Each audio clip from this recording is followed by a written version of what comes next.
salaamaaleykum mbokk patriote yi gars yi ñu ngi ziar ñëpp di bëggee ñëpp di ñaanal ñëpp jàmm di ko ñaanal suñu bopp di ñaanal président Sonko yàlla suñu borom aar ko te sàmm ko di ñaanal sénégalais yëpp di ñaanal sama mbokk patriote yi mes frères bu gars yi vite fait gis nga juste dama déglu ay discussion moi je parcours les groupes dégg par rapport ak nit ñi ku nekk li ngay wax ci discours Ousmane Sonko mu am ñenn ci ñoo xam ni évidemment ñi ngi naan non président Sonko warul woon wax nit ñi coronavirus am na réel na ñii ne président Sonko waru woon takkaloo sax suñu masque dafa waroon bàyyi gouvernement bi ñu defal ñu laisser à leur responsabilité mais gars yi xoolal président Sonko ne peut pas parler comme vous voulez ne peut pas parler comme vous ne peut pas penser comme vous tey nit su fekkee da nga ko jiital dafa am lu mu la ëppee parce que parmi tant d'autres nga tànn benn nit pour mu jiital la ça veut dire que kooku da nga yaakaar ne am na lu mu la ëppalee tolloo woo leen am na charisme bu mu am te amoo ko il est pragmatique am na discours am na dëgg bu mu am te donte am nga ko mais kii mu bosam mu gën a ancré wu kon ça veut dire que nit su fekkee da laa jiital ça veut dire que da nga topp ci ginnaaw ça veut dire que li muy dawoo ko foog nga topp ci ginnaawam nit su fekkee da nga dem ba yaa ko dàq daw ça veut dire que moo war a topp sa ginnaaw kon ça veut dire que il faut que ñu analyser discours yi pas que dañ naan bu kenn xalaat leen mun nga xalaat leen mais il faut que nous soyons réalistes il faut qu'on arrête à essayer qu'on veuille que le président Sonko parle ce qui est dans notre tête et la manière dont nous pensons tey président Sonko lu mu mën a def mooy mu wax nit ñi coronavirus am na en réalité man coronavirus gëm naa ne am na mais li ma gëmul mooy gravité bi ñu wax exactement li ma gëmul mooy test yi nan lañ koy defee parce que tey man gëw ma ni hôpital dañoo fees dell li ma gëm mooy lal moo amul parce que lal moo amul parce que soo amee benn président boo xam ne def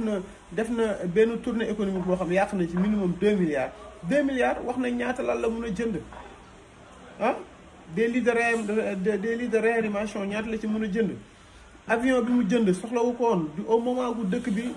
àdduna bi yëpp dañoo bloqué dem ak dikk bi sax dafa arrêté nga jënd avion pour dem fen pour dem Dakar Fatick c'est sûr que soo doon voyager 5 fois ci mois bi maintenant 3 mois yi benn yoon nga ci voyager et sauf cas bu day nekk cas boo xam ni c'est urgent wala lu extraordinaire kon c'est-à-dire que président Sonko en plus daf ñu bëggoon sauver ci beneen confinement su ko gouvernement bi ki yoon tamit ñun même ku mu ne nit ñi population mun nañ duñ ko nangu mais nga dem si administration yi ñu confiné ko waree dee jël sa permis ñu ne la permis mënuluñu ko jox mënatoo jël defar sa carte d'identité soo waree dem service des mines ñu ne la ñooñu liggéeyuñ soo demee jël ay kayit ñu ne la non loolu mënul nekk parce que confinement la soo demee yenn entreprise privée yi ñu ne la non confinement c'est-à-dire que même su fekkee population bi dañoo bañ mais y aura la paralysie comprendre nga parce que état moo am moyen de bloquer tout ceci kon c'est-à-dire que président Sonko su nee ñu takk masque yi nit ñi wan ni ñii bu leen may chance ñu defal leen confinement dañuy wan ni soo leen takkee seen masque respecter les gestes barrières il y aura pas de confinement te il faut être stratégique dans la vie tey soo xoolee nguur gi coronavirus bi lim ci séntu woon lu bëri échec la parce que en premier lieu lim ci séntu woon mooy éliminer président Sonko nga xam nañ loolu mënul nekk moo tax bi kaay doon ay 40 ak yooyu lañ ñu confiné woon bi ñuy confiné waat Dakar Thiès boobu daanaka coronavirus amul woon si région yi la ëppoon amatul Dakar daanaka ñu teg si ndëgg sërëx pour comme ça dit que soyez beaucoup plus intelligent que ça et je vous dis j'en profite pour vous dire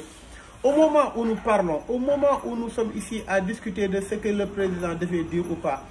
au moment ñu nekk di wax ci ay futilité am na ñoo xam ne ñu ngi ci ay pourparlers Bougane Gueye Dany actuellement mi ngi ci pourparlers très avancé pour parler yu avancé laa leen wax nii parce que tey soo xoolee Bougane li mu bëgg objectif am mooy mu dajale les souteneurs de Idrissa Seck en fait parce que soo xoolee Idrissa Seck rek la ci dagg mi ngi waxtaan ak ay ñoom Thierno Bocoum mi ngi waxtaan ak Abdou Mbaye mi ngi waxtaan ak même sëñ Mansour Sy Djamil mi ngi waxtaan ak Thierno Alassane Sall très avancé même mi ngi waxtaan ak Barth mi ngi waxtaan ak Déthié Fall mi nga xam ne moo démissionné ci Idrissa Seck mi ngi waxtaan ak ay Badara Gadiaga mi ngi waxtaan ak ñu bëri pour former une large coalition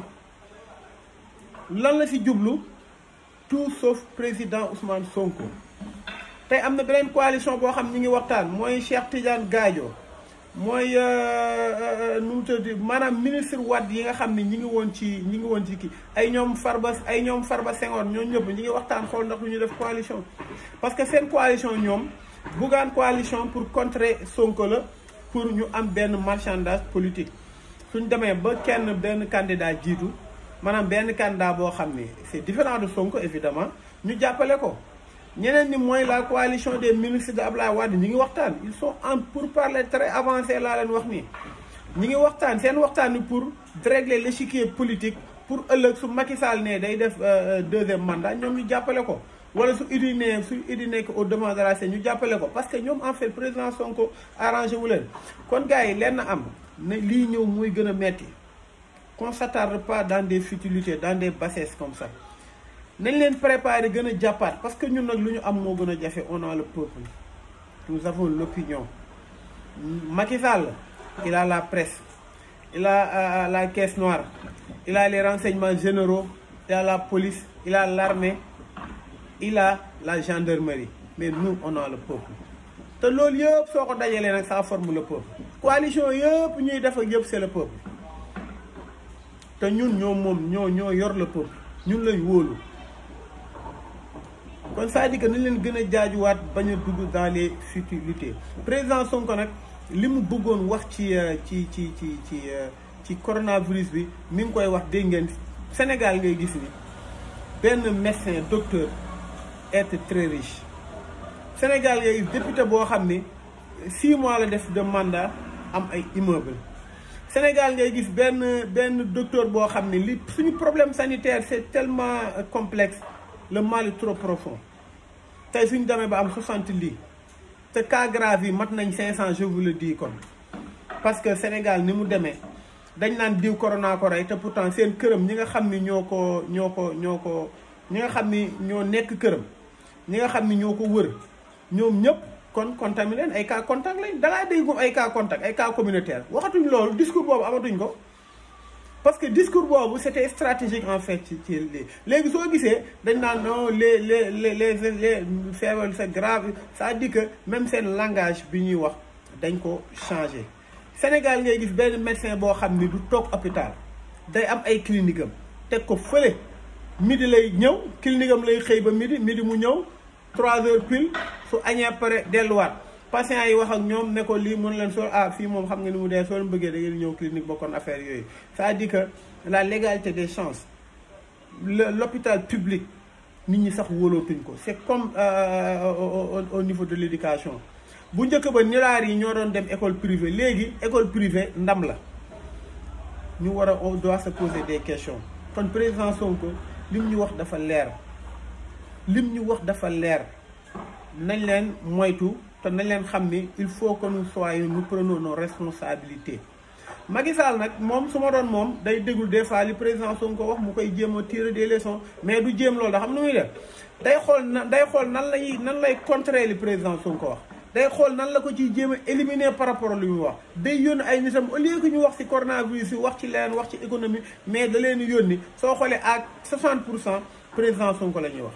su waxee génn dem dafa wax ba pare génn ministre de l'intérieur publier communiqué même su ko bëggoon publier jour boobu noonu la semaine la koy publier mais si saa si la koy publier pour wane ne lu Sonko moo tax nit ñi takk mas on a fait la communiqué kon ça veut dire que ñi amuñu volonté politique te bu leen fàtte li ma leen wax Bougane il est en pourparlers très avancé xaw ma nag ndax ki ciy bokk ndax ki ciy nangu ndax ay Barth nañ nangu ànd ak moom wala déet parce que Bougane stratégie bu garaaw la am parce que Bougane c'est pas un politicien Bougane c'est quelqu'un qui est en quête de renom maanaam Bougane li mu bëgg mooy dérégler échiquier politique bi Bougane li mu bëgg mooy xam na ni moom su demee moom kese su taxawee Ousmane Sonko taxaw day mel ni daalu carax léegi li mu bëgg mooy tere Bougane maax la Bougane je vous dis que Bougane mënul supporter Ousmane Sonko moo tax mu àndi ceeg Thierno Alassane Sall ñu ngi former une large coalition xaw ma nag koy nangu xaw ma ko dul nangu yàlla xam mais li ma leen wax ils sont dans des pourparlers très avancés beneen bi gars yi mooy franchement loo xam ne waxuñu ci et ça me dérange trop mooy professeur Malick Sow. Professeur Malick Sow waxuma sax ci nit ku mu doon mais c'est quelqu'un de très patriote. waxuma nag patriote mooy Pastef la wax wala déet mais professeur Malick Sow boobu ba léegi ñu ngi ko téye jëlee nañ ko tel prison yóbbu nañ ko Tamba jëlewaat nañ ko Tamba indi ko Sébikotane ñu ngi koy naqaral ñu ngi koy xoqatal ñu ngi koy maltraité te comprendre luñ loolu la mooy bi te li ma ci gën a métti mooy kenn yi ci yàgg yi kenn waxu ci et vraiment war nañ ci wax quoi. professeur Malick Sow na gars yi gëstu lan moo tax ñu téye ko prison ba léegi. na gars yi def ay poste na gars yi def ay pub na gars yi def lépp pour ñu bàyyi ko na avocat yi nga xam ne ils sont de très bonne volonté la ñu dem jàppale ko ñu dem xool ci lu mu nekk na gars yi jàppale professeur Malick Sow de grâce parce que il le mérite vraiment. man personnellement man xaw ma ko woon mais li tax ma xam ko ay témoignages yi mu def ci président Ousmane Sonko te fii ku nekk xam nga ni képp ku wax ci président Ousmane Sonko tu es l'homme à abattre. Il faut se préparer à ça képp ku wax ci président Ousmane Sonko tu es l'homme à abattre mais man li may ko réconforté mooy gouvernement bi ni ma ko jàppee mooy c'est un gouvernement en perdition qui sait pas ce qui lui arrive franchement man loolu laa gëm. kon gars yi loolu rek la woon pour je serai très court aujourd'hui tey li ñu war a wax dafa bëri li ñu war a préparer dafa bëri tey bëri na ñoo xam dañuy jékki-jékki mel ni lu découragé parce que dañ naan non ñii daal c'est pas la peine quoi nguur gi non ñii boo amul découragé gars yi il faut qu'on se remobilise parce que li gën a metti mi ngi ñëw y aura des trahisons sama gars yi y aura des défections sama gars yi le moment venu Macky Sall teg na stratégie am na ñu bëri ñoo xam ne sax ñi ngi suñu biir ñun Pastef nañ leen xëcc benn par benn des fois di nga gis ñenn du ñëpp nag à 99% nitu Pastef un militant de Pastef un sympathisant de Pastef mënoo ko jënd ak ay milliards parce que loolu bënul suñu bët on est heureux mais dina am ñoo xam ne alal da leen jiital Macky Sall dina leen xëcc te Macky Sall mi ngi ci ay Macky Sall dafa créer benn comité pour tas Pastef pour décourager leen le maximum possible ainsi erreur bu mu defoon kon Adji Sarr du ko def ainsi il attend le moment venu pour créer ay défection pour jël ay insectes xaalis ñeen ñi nga xam ne ñu ngi Pastef pour ñu jéem a génn kon gars il faut que nous soyons prêts ñu xam ne plus que jamais le combat sera très rude parce que les fronts se dessinent Bougane Gueye Dany au moment où je vous parle toogatul mi ngi dem soo xoolee déggatoo leen ko lu bëri muy wax mi ngi def ay pour parler mi ngi waxtaan ak ñii mi ngi proposer mi ngi def lii mais ñoom ñëpp li ñu wax muy Macky muy jeune ministre yi nga xam ne ñoo nekkoon ci waat ñi ngi formé benn coalition di ngeen ko dégg temps yi Bougane Gueye Dany mi ngi formé coalition xaw ma ku ci bokk ku ci dul bokk ku nangu ko dul nangu mais lépp li ñu loolu Macky Sall régime moom ak ñi ko wër ak yooyu ñu AFP ak ñoom i seen même Malick Gakou mi ngi ci pourparlers yu métti ak Bougane Gueye Dany ñoom li ñu wax mooy tout sauf président Sonko. Guirassy mi ngi waxtaan na Bougane waxtaan naa Guirassy te Guirassy dafa jege président Sonko mais il est libre on est en démocratie mais dama bëgg ñun patriotes yi ñu gën a jàpp ñu gën a préparer bu ñu dara bett foog ñu anticiper il faut que nous soyons en avance sur eux comme ni ñu ko defee boobu ba léegi kon c'est-à-dire que loolu la ñu anticiper lépp la dara bañ ñu bett rek moom moo tax te dara bañ a doon surprise su ñun parce que li ma leen wax ni y a des choses qui se dessinent et qui vont arriver et on n'y peut rien gars yi ñu ngi ziar ñëpp ci jógee ñëpp wasalaam